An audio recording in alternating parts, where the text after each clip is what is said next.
I wanted to share with you a hadith tonight, inshallah ta'ala. It's in Sahih Muslim. Abu Hurairah radiallahu anhu narrated it. قال أبو هريرة قال رسول الله صلى الله عليه وسلم المؤمن القوي خير وأحب إلى الله من المؤمن الضعيف وفي كل خير احرص على ما ينفعك واستعن بالله ولا تعجز وإن أصابك شيء فلا تقل لو فعلت كان كذا وكذا ولكن قل قدر الله وما شاء فعل فإن لو تفتح عمل الشيطان.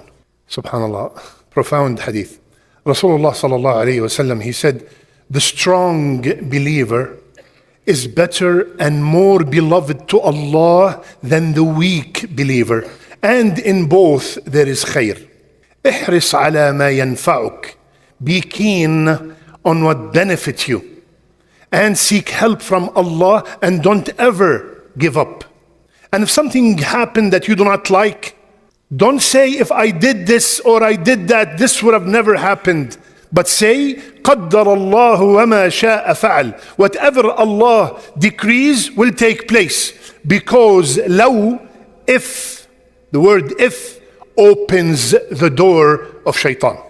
Let's take them quickly one by one. The strong believer, what does strong believer here mean? Is it strong in, he goes to gym every single day and, no. Subhanallah, that's good, that's very good. As a matter of fact, subhanallah, there are many people who are, they take the hadith and they take the ayat of the Quran, they use it for their own benefit. So somebody opened the gym and he put the strong believer is better than the weak believer. هذا لا يجوز يا أخوان. This is playing with the words of Allah subhanahu wa ta'ala and the words of Rasulullah sallallahu alayhi wa sallam. Even though if we have two strong believers, the one who is really stronger physically is better.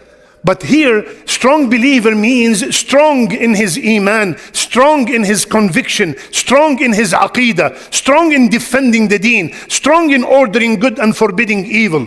Qawiyul iman. He is better and more beloved to Allah. What does that mean? That means I can decide how close I am to Allah. The more I have iman, the more the possibility of Allah loving me, because Rasulullah ﷺ said, the strong believer is more beloved to Allah. So if I increase my iman, I will be more beloved to Allah subhanahu wa ta'ala. May Allah love us all. Better than the weak believer. And both of them has khair. As long as you have iman, you have khair. And then, alhamdulillah, I always get very happy when I see the youth. How many, you know what, if you are 20 and under, stand up. 20 and under, stand up. It's okay, yalla, yalla. Wallahi, I am so proud of you. I am very, very proud of you. You can sit down now, inshallah. Look at this. All those who stood up and everybody else. احرص على ما ينفعك. Why did I make you stand up, brothers and sisters? Allah, Rasulullah sallallahu alaihi wasallam, focus on what benefits you. My young brothers and sisters, look what benefits you. Sitting on a video game for 10, 15 hours, 3 hours, 4 hours is not going to benefit you. Sitting on social media, rolling all the reels one after one, is not going to benefit you, unless you're watching me. And another thing is, subhanAllah, look how the shaitan comes. Sometimes the shaitan make our youth do a ibadah, an act of worship, and neglect another act of worship that is more important than it. For example, go to the Taraweeh. Taraweeh, this is Qiyam of Ramadan. But at the same time, his father or his mother said, I want you to be with me at home. So he goes to Taraweeh, which is a sunnah. And he disobeyed his mother or father, which is a fard. احرص على ما ينفعك. He comes to Salat al-Eid, but he missed Fajr. احرص على ما ينفعك. Focus on what benefits you in the dunya and in the akhirah. Because wallahi, our time is very, very limited, especially in these days. Take advantage of every single moment. And there's no way you will be able to do it without the next statement. وَاسْتَعِنْ بِاللَّهِ. Ask Allah for help. Because without Allah, none of us would have attended Isha and Taraweeh tonight. None of us will be able to breathe without the rahmah of Allah subhanahu wa ta'ala. Whatever you want to do, ista'in billah, ask Allah for help. And look at this after that. وَلَا تَعْجَزْ. Don't ever give up. My young brothers and sisters, don't ever, this is a wasiyah from the one that you wish that Allah will gather you with on the day of judgment. He said, don't ever give up. Keep trying. Many people, they try once, twice, and they said, that's it. You know, I'm not going to mention the name, but there's a vacuum cleaner.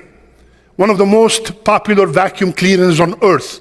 Do you know how many times the man who invented it, tried it? How many what do you call it?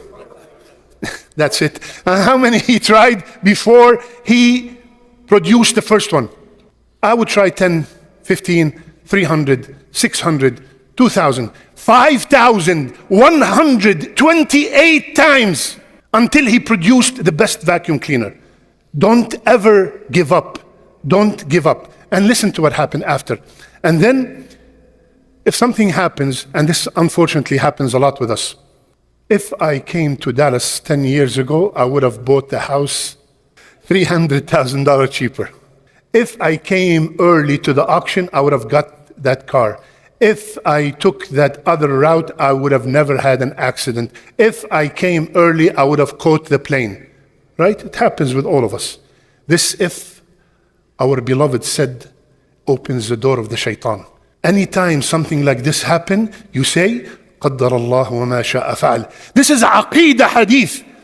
This is a belief. This is why you are a strong believer. Because no matter what, if all mankind gathered to make that house mine, and Allah said, no, it's not yours, it will not be mine. If all mankind gathered and said that this wife is going to be yours, because our youth, they get very upset if it did not work out. Trust me, my brother, my sister, if that boy is listed and wanted to, and he is decreed to be yours, no one on earth can stop it.